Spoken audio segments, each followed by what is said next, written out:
بسم اللہ الرحمن الرحیم۔ السلام علیکم ناظرین کرام، آرمی چیف کا دورہ امریکہ بہت ہی اہمیت کا عامل اس وقت جب پاکستان میں الیکشن کا شیڈیول آنے والا ہے،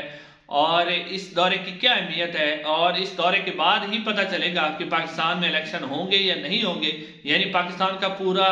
جو سیاسی اور معاشی ایک پلان ہے اور ڈھانچہ ہے، وہ آرمی چیف کے دورے کی جب وہ واپس آئیں گے تو اس کے بعد اس کا پتہ چلے گا۔ اس کے علاوہ نواز شریف صاحب جو اسٹیبلشمنٹ کے خلاف بیانیاں بنا رہے ہیں، وہ کیوں بنا رہے ہیں؟ یعنی کہ کیا دوبارہ نواز شریف صاحب اسی طرح اپنا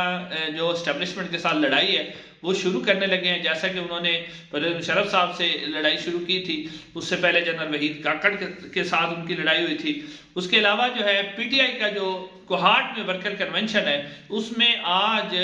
یعنی کہ آپ سمجھ لیں کہ ایک مثال قائم ہو گئی ہے۔ پہلے بھی ورکر کنونشن بہت بڑے ہوئے، لیکن آج کے ورکر کنونشن کے اندر خاص بات یہ تھی کہ وہاں پر خواتین آئی ہیں، وہ بھی آپ کے سامنے رکھتے ہیں۔ اس کے علاوہ فواد چودھری صاحب کے متعلق بھی ایک خبر ہے، اور جو سب سے اہم خبر ہے وہ یہ ہے کہ مسلم لیگ نون کے ٹکٹ کیوں واپس ہو رہے ہیں، کون سے لوگوں نے ٹکٹ واپس کیے ہیں اور کیوں واپس کیے ہیں۔ ناظرین، سب سے پہلے آرمی چیف کا جو دورہ امریکہ ہے اس حوالے کے آپ کے سامنے رکھتے ہیں۔ ناظرین، آپ نے دیکھا ہوگا کہ آج الیکشن کمیشن کی طرف سے تو نہیں، لیکن ایک جیلی شیڈیول الیکشن کمیشن یعنی الیکشن کا جاری کیا گیا، اور 2-3 گھنٹے تک وہ سوشل میڈیا کے اوپر چلتا رہا، اور اس کے بعد جو ہے الیکشن کمیشن آف پاکستان نے اس کی تردید کر دی کہ یہ ہم نے شیڈیول جاری نہیں کیا۔ اس سے پہلے جو الیکشن کمیشن آف پاکستان ہے وہ پشاور ہائی کورٹ کے اندر کہہ چکا ہے کہ ہم جو ہے دسمبر کے مڈ میں جو ہے الیکشن شیڈیول جاری کر دیں گے۔ اب ناظرین، الیکشن شیڈیول کرنے یا الیکشن ملتوی ہونے کے بارے میں بھی خبریں چل رہی ہیں، اور ملتوی صاحب ذرا کون چاہتا ہے کہ لارڈا پلس جو ہے نواز شریف صاحب وہ چاہتے ہیں کہ الیکشن جو ہے وقت پر نہ ہو، کیونکہ اس وقت ان کی پوزیشن کمزور ہے۔ مولانا فضل الرحمان صاحب بھی الیکشن سے بھاگ رہے ہیں، سوائے پیپلز پارٹی کے کوئی بھی نہیں چاہ رہا کہ الیکشن ہو۔ اب اس الیکشن کا جو اعلان ہوگا وہ کیسے ہوگا؟ ناظرین کرام، آرمی چیف جناب ناصر منیر صاحب امریکہ کے دورے پر گئے ہیں، اور جو مختلف تجزیہ کار ہیں، صحافی ہیں، وہ اس بات کے اوپر یہ بات کر رہے ہیں کہ یہ دورہ بڑی اہمیت کا حامل ہے، کیونکہ آرمی چیف ناصر منیر صاحب جو ہیں جب امریکہ جا رہے ہیں تو اس سے پہلے جو سائفر کا معاملہ ہے کہ سائفر آیا تھا، جس میں کافی سارے شواہد بھی تھے کہ امریکہ نے ہی ریجیم چینج پاکستان کے اندر کیا ہے، تو اب امریکہ کی مرضی سے ہی کہا یہ جا رہا ہے کہ یہ دورہ بہت اہمیت کا حامل ہے، کیونکہ IMF پروگرام بھی لینا ہے پاکستان میں، اور الیکشن کے حوالے سے بھی پازیٹیو جو رزلٹ ہے وہ دورہ امریکہ سے ہی ملے گا۔ اب کیا امریکہ چاہے گا کہ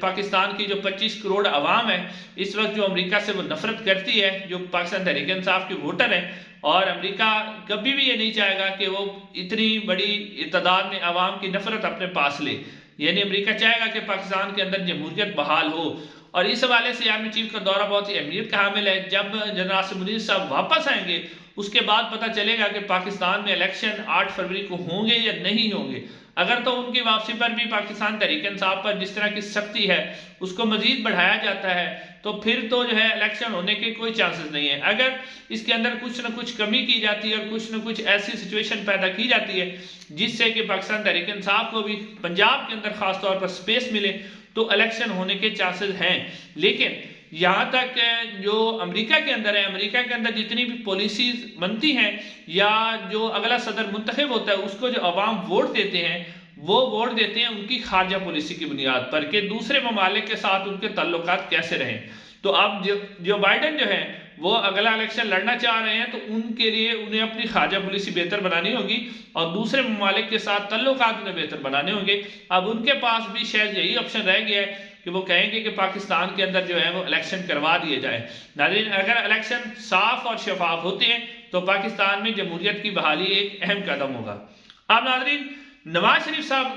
آپ نے دیکھا ہوگا کہ ان کا یکدم سے سافٹ ویئر اپڈیٹ ہو گیا، اور وہ پہلے انہیں اپنے معاملات اللہ تعالیٰ پر چھوڑے تھے، اور پھر جو ہے انہوں نے ایک بہت بڑا یو ٹرن لیتے ہوئے کہا کہ بتایا جائے کہ مجھے 93 میں کس نے نکالا اس سے حساب لیا جائے، اور مجھے 99 میں کس نے نکالا اس سے حساب لیا جائے۔ 93 میں انہیں جنرل وحید کاکڑ صاحب نے نکالا تھا، اور 99 میں جنرل پرویز مشرف صاحب نے نکالا۔ پھر انہوں نے کہا کہ میں نے شاید کارگل کی جنگ نہ چھیڑنے کا کہا تھا، اس قصور کی وجہ سے مجھے نکالا گیا۔ اب ناظرین، نواز شریف صاحب ایسا کیوں کر رہے ہیں؟ حالانکہ نواز شریف صاحب کو پورا پروٹوکول دیا جا رہا ہے، انہیں آئندہ کا وزیر اعظم بتایا جا رہا ہے، لیکن اصل معاملہ یہ بنا ہے کہ نواز شریف صاحب کو ان کی جو قانونی ٹیم ہے اس نے بتایا ہے کہ جب تک جو آپ کا ایک العزیزیہ ریفرنس ہے جو کہ جس کی سماعت اسلام آباد ہائی کورٹ کے اندر ہوئی ہے، جب تک آپ کی بریت اس کے اندر سے نہیں ہوتی، یعنی کہ اس میں سے اسلام آباد ہائی کورٹ جب تک آپ کو بریت نہیں کرتی یا پھر وہ اس کیس کو سسپینڈ کر کے واپس جو ہے احتساب عدالت میں نہیں بھیج دیتی، تو آپ کے کاغذات نامزدگی الیکشن کمیشن میں اگر جمع ہوں گے تو وہ چیلنج ہو جائیں گے اور نااہلی کی جو تلوار ہے وہ آپ کے اوپر لٹکی ہوئی ہے۔ تو اب اس جو قانونی ٹیم نے انہیں مشورہ دیا ہے، اس سے نواز شریف صاحب کو یہ لگ رہا ہے کہ ان کے ساتھ ہاتھ ہو گیا ہے، کیونکہ ان سے جو وعدہ کیا گیا تھا کہ انہیں وزیر اعظم بھی بنایا جائے گا، ان کے سارے کیسز بھی ختم کیے جائیں گے اور وہ باعزت طور پر بری ہوں گے، تو وہ ان کے ساتھ پورا نہیں ہوا۔ تو نواز شریف صاحب کو یہ محسوس ہو رہا ہے کہ شاید ان کے ساتھ ہاتھ کیا جا رہا ہے اور انہیں جو ہے وزیر اعظم بننے سے روکا جا رہا ہے، کیونکہ ان کے بارے میں یہ تاثر پایا جاتا ہے کہ وہ کبھی بھی جو ان کی ایک بندے کی فطرت اور نیچر میں کوئی بات ہوتی ہے وہ اس کو ختم نہیں کر سکتے۔ لہٰذا اب یہ محسوس یہ کیا جا رہا ہے کہ نواز شریف صاحب جو ہیں جو ہی اقتدار میں آئیں گے تو وہ دوبارہ اپنا وہی والا طرز عمل اختیار کریں گے جو اسٹیبلشمنٹ کے ساتھ ان کی لڑائی ہوتی ہے۔ تو نواز شریف صاحب یہ محسوس کر رہے ہیں کہ ان کے ساتھ جو ہے ٹھیک نہیں کیا جا رہا، ان کے ساتھ جو وعدہ کیا گیا تھا، جو ان کے ساتھ ایگریمنٹ کیا گیا تھا، اس کو پورا نہیں کیا جا رہا۔ تو اب اس کے پورا کرنے کے لیے نواز شریف صاحب اس وقت اسٹیبلشمنٹ کے اوپر اس طرح کے جو بیانات دے رہے ہیں وہ پریشر ڈال رہے ہیں، پریشر اس لیے ڈال رہے ہیں کہ ان کے کیسز ختم کیے جائیں۔ اب نواز شریف صاحب کا یہ پریشر کس حد تک کامیاب ہوتا ہے یا نہیں ہوتا ہے، یہ تو آنے والا وقت ہی بتائے گا۔ ناظرین، اگلی خبر ہے جی کوہاٹ سے۔ کوہاٹ میں پاکستان تحریک انصاف کا آج ورکر کنونشن تھا۔ ورکر کنونشن تو پاکستان تحریک انصاف دوسرے بھی کرتی رہی ہے، لیکن جو کوہاٹ کا ورکر کنونشن تھا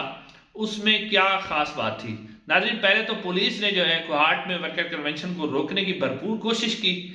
اور کہ کسی طریقے سے روکا جائے۔ جہاں ورکر کنونشن ہونا تھا وہاں پانی چھوڑا گیا، لیکن اس کے باوجود جو ہے بہت بڑی تعداد میں لوگ نکل کے آئے۔ اور ناظرین، اس کی جو کوہاٹ ورکر کنونشن ہے نا، اس کی خاص بات ہے کہ اس ورکر کنونشن کے اندر خواتین نکل کے آئی۔ حالانکہ خیبر پختونخوا میں جو پختون روایات ہیں ان میں یہ شامل ہے کہ خواتین جو ہیں وہ جلسوں کے اندر نہیں آتی، لیکن آج انہوں نے اپنی روایات کو توڑتے ہوئے خواتین نکل کے آئیں۔ اور ناظرین کرام، یہ جو خواتین نکل کے باہر آئی ہیں تو یہ اس نظام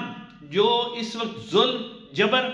اور لوگوں کے اوپر تشدد اور لوگوں کے گھروں میں چھاپے مارے جا رہے ہیں، اس سے ظاہر ہوتا ہے کہ اس وقت عوام اور خاص طور پر خواتین بھی جب باہر نکل کے آ رہی ہیں تو وہ سمجھا یہ جائے کہ وہ کسی مقصد کے لیے آ رہی ہیں، وہ اس ظلم کے نظام کو تسلیم کرنے کے لیے تیار نہیں ہے، وہ اس سے ہر صورت میں آزادی لینا چاہتی ہیں۔ اور ناظرین، یہ بہت ہی خطرناک صورتحال ہے۔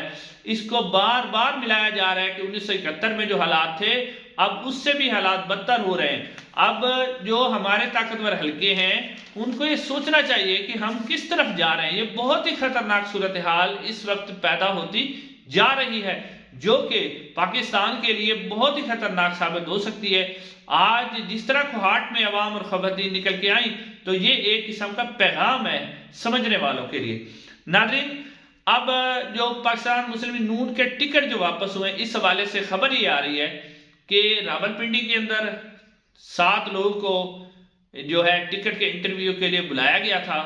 اور ان کا جو انٹرویو تھا وہ مسلم لیگ نون کے ساتھ ایک طاقتور شخصیت نے کرنا تھا۔ جیسا کہ پہلے بھی بہت سارے جو ہمارے صحافی ہیں، سینئر جرنلسٹ ہیں، وہ اس بات کی خبر دے چکے ہیں کہ مسلم لیگ نون کے پاس ٹکٹ دینے کا اختیار نہیں ہے، ٹکٹ کہیں اور سے دیے جانے۔ تو جب ان کو بلایا گیا اور ان لوگوں کو پتہ چلا کہ ہمارا جو انٹرویو ہے وہ کسی اور نے کرنا ہے، مسلم لیگ نون نے نہیں کرنا، تو ان 7 میں سے 5 لوگوں نے آنے سے انکار کر دیا، صرف 2 ہی لوگ آئے اور باقی لوگوں نے کہا کہ ہم پاکستان مسلم نون کا ٹکٹ نہیں لیں گے۔ اس طرح فیصل آباد سے بھی خبر آ رہی ہے کہ وہاں بھی 11 لوگوں کو بلایا گیا تھا کہ وہ مسلم نون کا ٹکٹ لیں، اور وہاں بھی راولپنڈی کی اہم شخصیت تھی جس نے ان کا انٹرویو کرنا تھا، تو ان لوگ 11 میں سے ایک بندہ صرف ٹکٹ لینے کے لیے آیا، باقی 10 لوگ تھے انہوں نے پاکستان مسلم نون کا ٹکٹ لینے سے انکار کر دیا۔ تو مسلم لیگ نون اس وقت بہت زیادہ پریشانی میں ہے۔ نواز شریف صاحب، مریم نواز خاص طور پر بہت زیادہ پریشان ہیں، ان کی پریشانی میں مزید اضافہ ہو رہا ہے۔ ان کے جلسے جو فلاپ ہو رہے ہیں، جیسا کہ انہوں نے کل گجرات میں جلسہ کیا تھا، فلاپ جلسہ ہوا، لوگ جو ہے وہ ان تقریر کر رہے تھے، لوگ واپس جا رہے تھے، کسی کی دلچسپی نہیں تھی، کراؤڈ چارج نہیں تھا بالکل ہی۔ تو بہت زیادہ مشکلات کا سامنا ہے نون لیگ کو۔ دوسری طرف ناظرین آخر میں فواد چودھری صاحب کے بارے میں آپ کو خبر دیتے چلیں کہ فواد چودھری صاحب کی مشکلیں کم نہیں ہو رہی، ان کی مشکلات کے اندر اضافہ ہو رہا ہے اور ایک کے بعد ایک مقدمے میں، جعلی مقدمے کے اندر کو گرفتار کیا جا رہا ہے، سزا دی جا رہی ہے۔ آج عدالت کے باہر گفتگو کرتے ہوئے فواد چودھری صاحب نے کہا کہ پاکستان میں شاید جو ہے نا انصاف لینے کے لیے آپ کو مرنا ہوگا۔ ناظرین یہ بہت بڑا بیان ہے، بہت بڑی سٹیٹمنٹ ہے جو فواد چودھری صاحب نے دی ہے۔ یہ نہیں پاکستان میں انصاف نہیں ہے، اگر آپ مر جائیں گے تو آپ کی جان چھوٹ جائے گی، آپ زندہ رہیں گے تو آپ کی جان نہیں چھوٹے گی۔ اور فواد چودھری صاحب کی جو غلطیاں خطائیں معاف کیوں نہیں ہو رہی؟ کیونکہ انہوں نے پاکستان تحریک انصاف کو تو چھوڑ دیا تھا اور آئی پی پی میں شامل بھی ہوئے تھے، لیکن وہ آئی پی پی میں ایکٹیو نظر نہیں آئے، فرنٹ فٹ پہ نہیں کھیلے۔ اگر وہ فرنٹ فٹ پہ آ جاتے آئی پی پی کے اندر تو ان کے سارے قصور معاف ہو جاتے، وہ بالکل پاک صاف ہو جاتے۔ لیکن کیونکہ فواد چودھری صاحب یہ سمجھتے ہیں کہ آئی پی پی میں جانے سے ان کی سیاست بالکل ختم ہو جائے گی، ان کی سیاست صرف پاکستان تحریک انصاف میں ہے، لہذا وہ جو ہیں اس وقت کوشش کر رہے ہیں اور سافٹ کارنر رکھتے ہیں پاکستان تحریک انصاف کے لیے، اور ان کی خواہش بھی ہے کہ واپس پاکستان تحریک انصاف میں شامل ہوں۔ ناظرین آج کے اتنے ہی، چینل کو ضرور سبسکرائب کیجیے گا۔ اگلی ویڈیو ملاقات ہوگی۔ السلام علیکم ورحمۃ اللہ۔